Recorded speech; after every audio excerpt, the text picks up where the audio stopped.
کسی کو نہیں پتا ہوتا کہ اسے ایڈکشن الکوہلزم کا سامنا ہونا ہے. شروع میں اس کے حالات بھی ایسے نہیں ہوتے جیسے جب یہ بتایا سمجھایا جاتا ہے نا ڈیزیز آف ایڈکشن کو، تو کہا جاتا ہے کہ دیر از اے فرسٹ اسٹیج آف ڈیزیز جس میں سب اچھا چل رہا ہوتا ہے اور نشے سے موڈ میں بہتری محسوس ہو رہی ہوتی ہے، سائیکولوجیکل ایکس اینڈ پینس میں افاقہ محسوس ہو رہا ہوتا ہے، تو آل ہنکی ڈوری ہوتا ہے، آل ویل ہوتا ہے، راوی چین ہی چین لکھ رہا ہوتا ہے. پھر ایک سیکنڈ سٹیج آتی ہے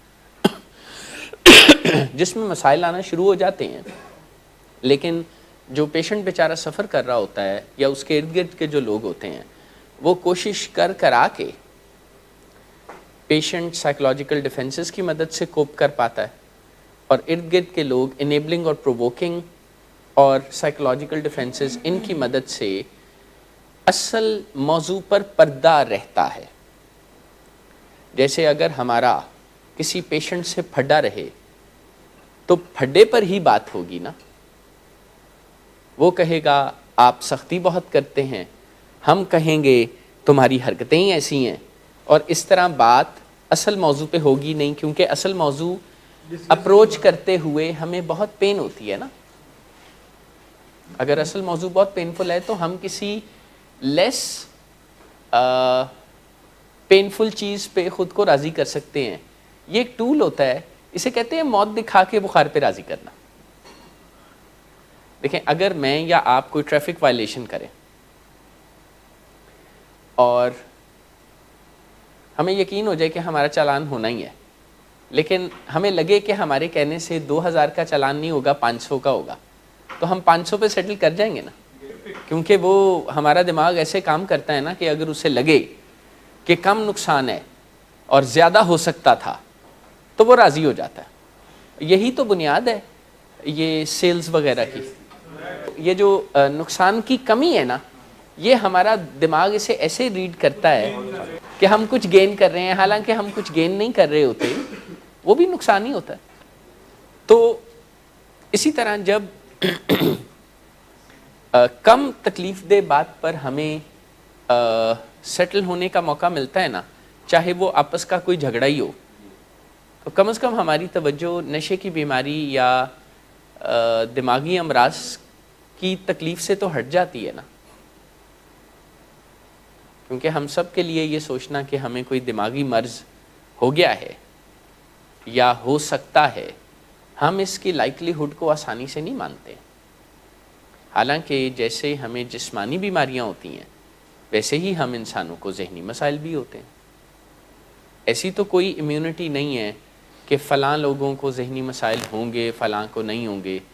نہیں، خطرات تو ہیں سب کے لیے. کئی مرتبہ ہم پین کو بڑھا چڑھا بھی لیتے ہیں. سیکنڈ سٹیج میں تو یہ ہوتا ہے کہ through psychological defences, through enabling provoking, through other means, patient اور ان کے ارد گرد کے لوگ ہینڈل کر لیتے ہیں ایڈکشن الکوہلزم. پھر ایک تھرڈ سٹیج ہوتی ہے جسے ڈیٹیریریٹیو سٹیج کہتے ہیں. اس میں جتنا مرضی کوپ کرنے کی کوشش کریں، بیماری اتنی شدید ہو جاتی ہے کہ کوئی کوپنگ کام ہی نہیں آتی اور بہت ڈیٹیریریشن ہوتی ہے. یہی وہ سٹیٹ یا سٹیج ہوتی ہے جس میں ہاسپٹلائزیشن کا معاملہ آ جاتا ہے. چلیے ہاسپٹلائزیشن سے مجھے یاد آیا، کبھی کبھار جیسے آپ کے فیملی ممبرز بھی ہم سے پوچھتے ہیں، تو میں اس سوال کو ایسے اپروچ کرتا ہوں. سوال یہ ہوتا ہے کہ کیونکہ پیرنٹس یا فیملی ممبرز کو بھی لگ رہا ہوتا ہے کہ کیا ہاسپٹلائزیشن کی ضرورت تھی، کیا یہ ضروری تھا،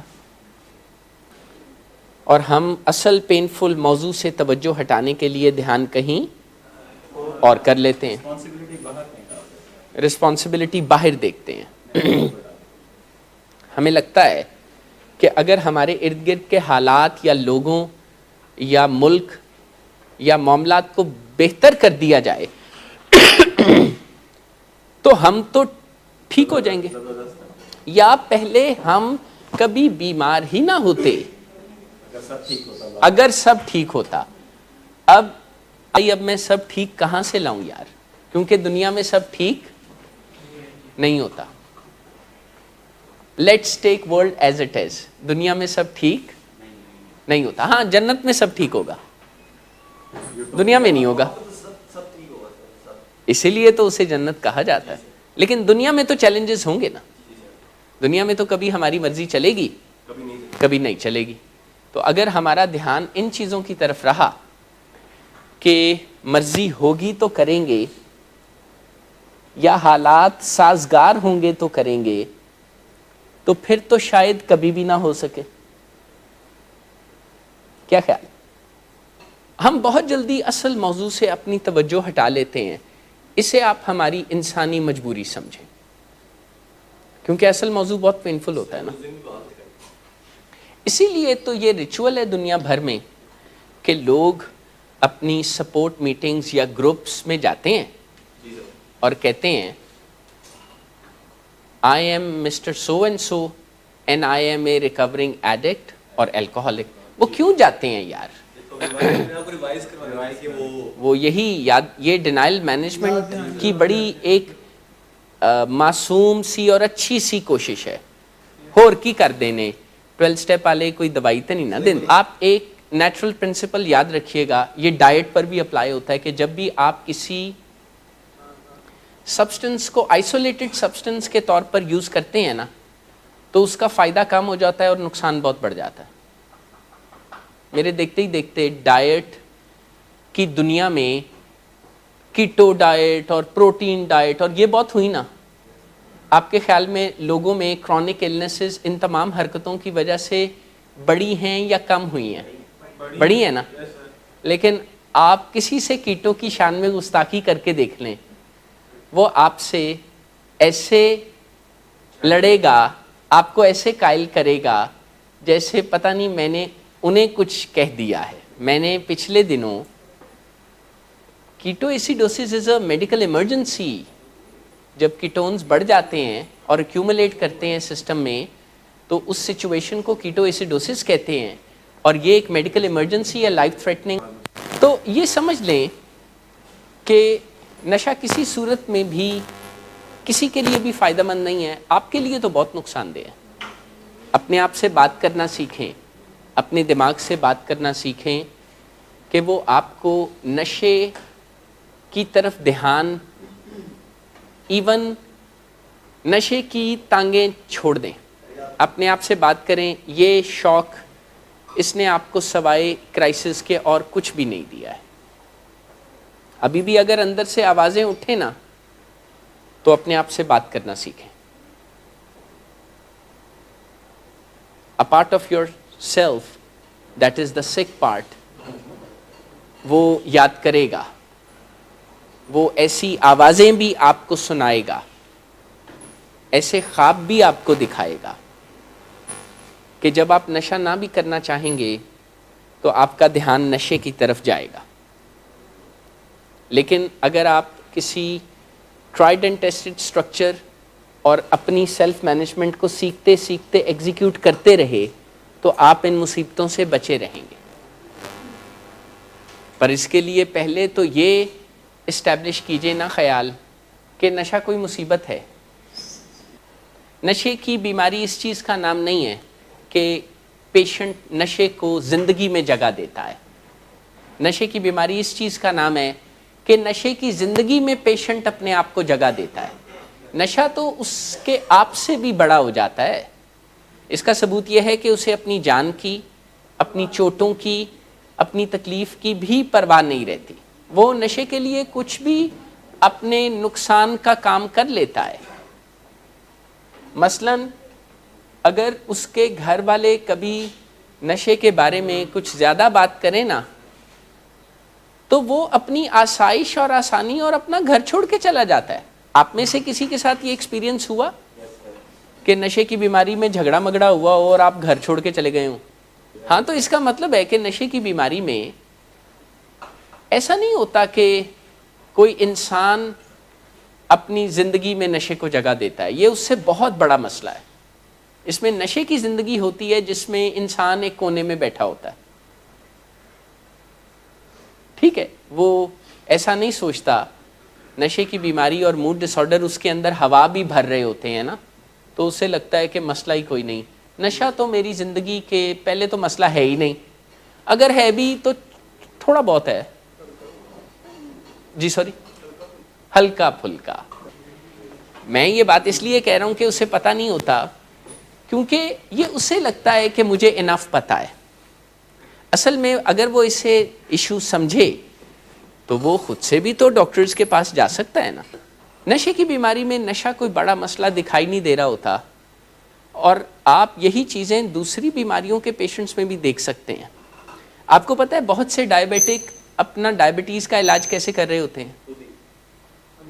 پر نہیں، وہ تو سیلف ریسٹرینٹ ہے، وہ تو بڑے اونچے درجے کا کام ہے، اس سے تو آسانی پیدا ہو جاتی ہے، یا سیلف مینجمنٹ. ابھی پوری طرح مان ہی نہیں پا رہے ہوتے، انہیں لگ رہا ہوتا ہے they are still in control, حالانکہ وہ ان مینیجبلٹی ان کی زندگی میں ڈائبٹیز کی ایریا میں یا بلڈ شوگر مینجمنٹ کے ایریا میں آ چکی ہوتی ہے، پر وہ ظاہر ہے ابھی نہیں مان رہے ہوتے. میں یہ عرض کر رہا تھا کہ جیسے بہت سے ڈائبیٹک سنتے ہیں نا کہ ان کا کوئی دوست یا سہیلی گلوکوفیج یا میٹفارمن کھا رہے ہیں، وہ کہتے ہیں ایسی بھی کھا لینے ہیں، تاکہ وہ لوگوں کو کہہ سکیں کہ ہاں میں کوئی دوائی کھا رہا ہوں. لیکن پروب کیا جائے تو پتہ لگتا ہے کہ وہ تو کسی سنجیدہ علاج میں ہے ہی نہیں.